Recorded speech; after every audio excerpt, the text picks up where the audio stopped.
Welcome, my name is Jackie Walker and I am your Nursing Division President at SEIU Healthcare. Your Nursing Division has created a virtual video series to ensure that every nurse feels empowered to advocate for the appropriate PPE and training you need to be effective in this COVID pandemic.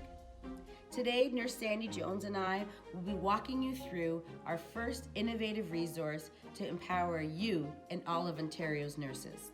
Before we begin, it's important to understand that every workplace is governed by the Health and Safety Act. Within the Act, there are processes in place for workers like you to escalate risk to yourself, to coworkers, and risks that you find for your patients, clients, and residents. We have laws in Ontario that should protect you, the worker, from becoming sick, injured, or killed. We are not soldiers on the front line of a battle against coronavirus. We are workers who expect our employers and our governments to provide us with the protections we need to do our jobs safely and provide positive patient outcomes. The foundation of Ontario's Health and Safety Act is the Precautionary Principle.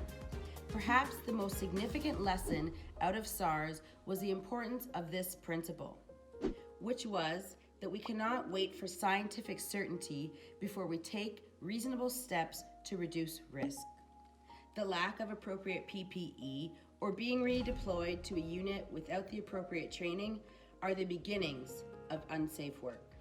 Here are some of the important responsibilities and connections to remember. The CNO is regulated by the provincial government. The Health and Safety Act gives you the right to escalate unsafe work. And the CNO regulates your obligations while going through this process. It's important that as professionals that we are curious and proactive with our health and safety laws. These are the laws that are put into place to protect you, your patients, clients, residents, and our communities. The Health and Safety Committee has several important functions and powers which enable the committee to ensure the effective functioning of the Internal Reporting System, or IRS. Take time to find out who's on your Health and Safety Committee and when your last inspection was. It's important that as professionals, we acknowledge the intersections of our professional standards and the guidelines as they relate to meeting the laws of the Health and Safety Act. Throughout the coronavirus pandemic, it is crucial that we advocate for a safe environment that will allow you to meet your CNO standards and professional obligations, provide the safest patient care, which will lead to positive patient outcomes. The CNO Guideline for RN and RPN practice, the nurse, the client, and the environment states that we as nurses are accountable for our actions and our decisions, for knowing and understand the roles and responsibilities of others on our team, for collaborating and consulting with our team, and acting on client information when needed. This means taking action to ensure that client safety concerns are reported to your employer regarding all workers who are involved in the circle of care. This brings a great amount of responsibility to you as a professional to be the watchdog for the practices that exist in your work environment. We have heard from many SEIU nurses who are having great difficulty in advocating for the appropriate PPE and really want a quick resolution. However, there are certain processes that must be met in order to come to this decision. There is no such thing as a quick fix. We know that as nurses, we signed up to provide quality care, but we cannot provide the care when we are unprotected. We are creating this video to empower you to take a stand. We recommend, no matter what sector or designation you are, you must perform a point of care risk assessment to ensure that yourself and your patients are protected. There is a process you must follow in order to transfer accountability. And Sister Sandi will be walking you through the initial steps of this process. For more information on nurses' accountability, it can be found in the CNO's practice guideline. Click on the content page picture in this video, or you can find a link to this document in the description below. Hello, my name is Sandi Jones. I'm an RPN working with SEIU Healthcare. We will start by looking at the point of care risk assessment, the PCRA. An example of the PCRA is highlighted in our Nurse's Guide to Advocating in the SARS-CoV-2 Pandemic Reference Guide. The link is available in description below. The PCRA includes looking at the 3 buckets. Number 1, the patient. This is where you, as a nurse, analyze and assess your patient's level of cognition, comorbidities, risk factors, and overall risk. Number 2, the activity. What intervention will you be performing, and what impact might this have on the patient? What responses can you expect from the patient? Number 3, the work environment. Assess and analyze the work and the care that is being provided for. To determine the level of risk associated with your practice, it's important to ask these 3 questions as part of the PCRA. The first aspect is assessing the patients. Is the patient visibly coughing and sneezing? Is the patient immunocompromised? Does the patient have the cognitive or physical impairments? Is the patient able to follow directions?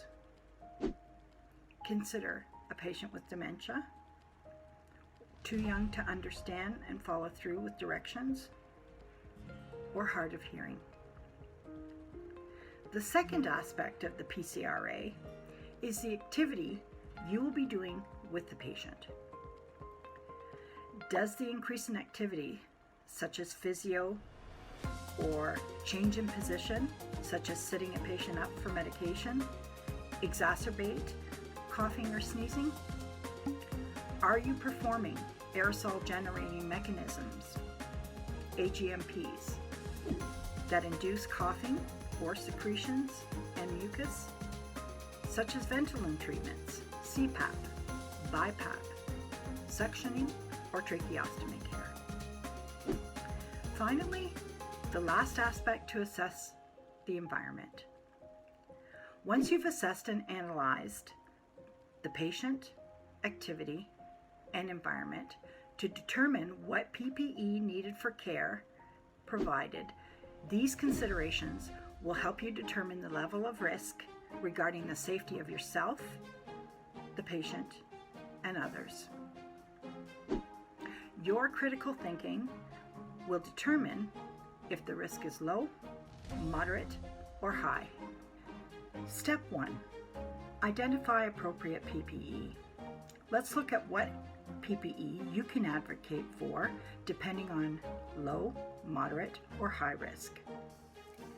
This is where you identify what type of PPE, training, or support you need to request from a supervisor.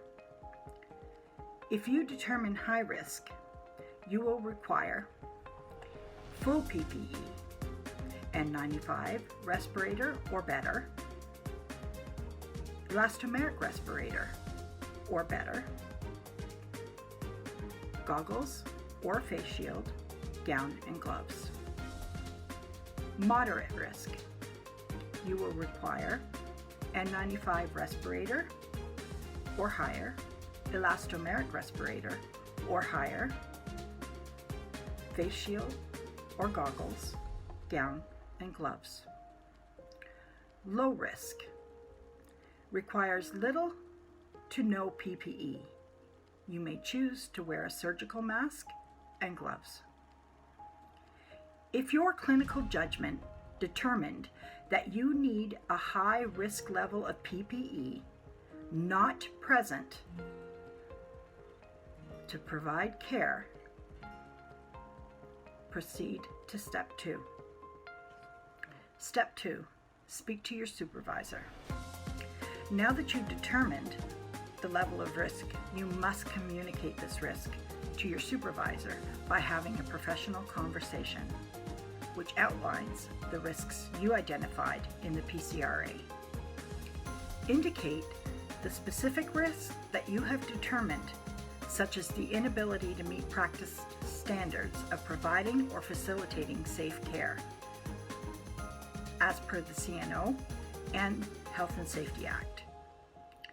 Identify specific risk factors such as contamination and transmission to self and others, staff shortages, the inability to promote best practice guidelines related to infection prevention and control. By advocating these risks, you can make a difference. You can be part of the solution, to which can lead to the best possible care for patients, decrease in stress, and burnout of frontline staff. When speaking to your supervisor, identify possible alternatives or solutions by answering the following questions. Are there better or similar resources available, such as the N100 or the P100 elastomeric respirators? Can you ask the administrators for help? Can another floor provide the N95 mask or better that you don't have on the unit? Can you get access to appropriate PPE from another department? Can the patient be transferred to a unit where the staff have the appropriate PPE to provide care? These questions are key to an early resolution to acquire the PPE you need based on your PCRA. If you don't agree with the solutions that your supervisor has suggested, proceed to step 3. Step 3, identify risks and benefits to patients, nurses, and others. It's important that you identify to your supervisor why you're choosing to follow the precautionary principle and proceed to escalation. To do so, provide the responses to the following questions. What is the solution proposed by your supervisor? What are the risks to patients, nurses, and others if you proceed with the solution? What are the benefits to patient, nurses, and others if you proceed with the solution? For example, if your employer proposes that you wear a surgical mask versus a respirator when asked to administer medications such as a puffer to a presumed or positive SARS-CoV-2 patient, these are the risks that you can identify for the patient, nurse, and others. The inability to apply the precautionary principle to eliminate the exposure of SARS-CoV-2. Rationing the use of PPE for the short term with disregard for the principles related to universal precautions. The danger of continued spread of SARS-CoV-2 overwhelming the facility's resources. Danger of affecting vulnerable patients who may have existing comorbidities and result in increased fatalities. If your clinical judgment is not being respected by your employer and you are not provided with the appropriate PPE, our next video will include these steps on how to escalate your issues to the Health and Safety Department within your organization. We'll also give you some guidelines on how to fill out the workload review form. Thank you for watching, and look out for our next virtual video in our Nursing Division series. For more nursing and COVID-related resources, please check the description box below where you'll find a link to your website, www.seiunurses.ca. Thank you for watching, thank you for sharing, and thank you for being an advocate. Remember, one goal, one team, one vision. We are nurses.